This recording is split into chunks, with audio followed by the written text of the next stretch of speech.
Morning friends, আজকে আমাদের menu হচ্ছে লিটি আর ধনেপাতার চাটনি আর আলুর চোখা। আলুর চোখাটা বানানো হবে, আলুগুলো সেদ্ধ করে রেখেছি।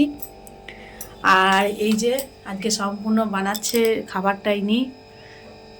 এইটার মধ্যে কি কি দিয়েছ? আমাদের ছাতু আছে, রসুন আছে, ধনে পাতা আছে, আর সরষের তেল, আচার, পেঁয়াজ, কালো জিরা, জোয়ান দাও নি? জোয়ান, নুন। লঙ্কা দাও নি? না, লঙ্কা দিই না, বাচ্চারা খাবে বলে। আচ্ছা, বাচ্চারা খাবে বলে ওটাতে লঙ্কা দেওয়া হয়নি, কিন্তু এইটাতে একটা লঙ্কা দেওয়া হয়েছে, পরিমাণ মতো নুন চিনি দেওয়া হয়েছে, আর একটা ছোট বড়া কাঁচা লঙ্কা দিয়েছে, একটা ছোট্ট লঙ্কা কাঁচা। আর এর মধ্যে লেবু দেওয়া আছে। আর এই আলুর চোখাটা বানানো হবে এখন। এই যে কড়াই বসানো হয়েছে, তেলটা দাও, তেলটা দাও।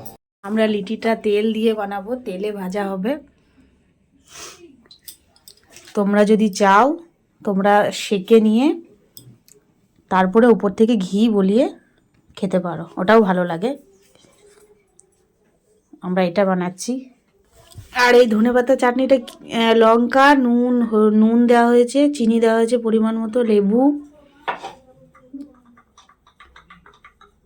আর একটু সর্ষের তেল, এর মধ্যে রসুনও দেওয়া হয়েছে। আর এইটাতে কি দেবে আলুর চোখাটাতে? আলু চোখা কিছু দেবো না। আলু চোখা খালি আলুটা কি শুধু এমনি খাও? তেল দিয়ে, সরষের আলুটা তেল দিয়ে। মাখাতে হবে তো ভালো করে, পেঁয়াজ দিয়ে দিয়ে। পেঁয়াজ কাটো। চলো পেঁয়াজ কেটে আলুটা বানাই। আর এইটাও একটু কড়াইয়ে নাড়তে হবে, এটাও কড়াইয়ে একটুখানি দিতে হবে, যেহেতু কাঁচা রসুন দেওয়া আছে। কোনটা কড়াই না? এটা ধনেপাতাটা। নাড়বে? হ্যাঁ, একটু কড়াইতে না দিলে ভালো লাগবে না, একটু কড়াইতে একটু গরম করে নিলে ভালো লাগবে। আমাদের এক এক করে আমাদের লিটি তৈরি হচ্ছে, এই যে। আর এই যে আলুটা মাখিয়েছি, আর ধনেপাতাটাও একটু কড়াইয়ে নেড়ে চেড়ে নিয়েছি। এখনো এই যে চলছে।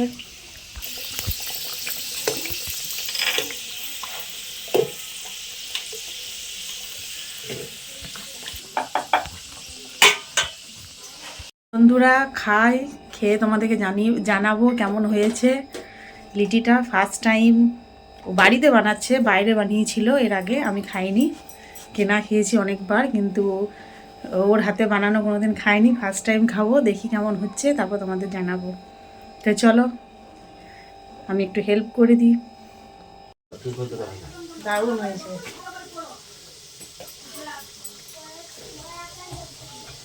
খুবই সুন্দর হয়েছে।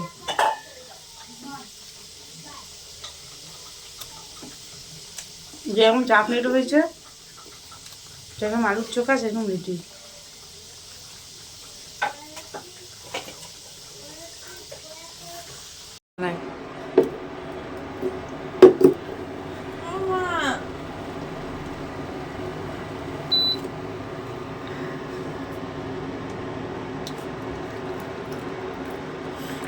এত সুন্দর লিটি করে খাওয়ালো, এক কাপ চা না খাওয়ালে হবে? এক কাপ চা। তো বন্ধুরা, ভিডিওটা ভালো লাগলে অবশ্যই লাইক, কমেন্ট, শেয়ার। আর যদি কেউ আমার ব্লগটা ফেসবুক থেকে দেখে থাকো তাহলে অবশ্যই ফলো করে দিও। আর যদি কেউ ইউটিউব থেকে দেখে থাকো তাহলে অবশ্যই সাবস্ক্রাইব করে দিও। আর লাইক, কমেন্ট, শেয়ার। তো চলো টাটা, বাই বাই।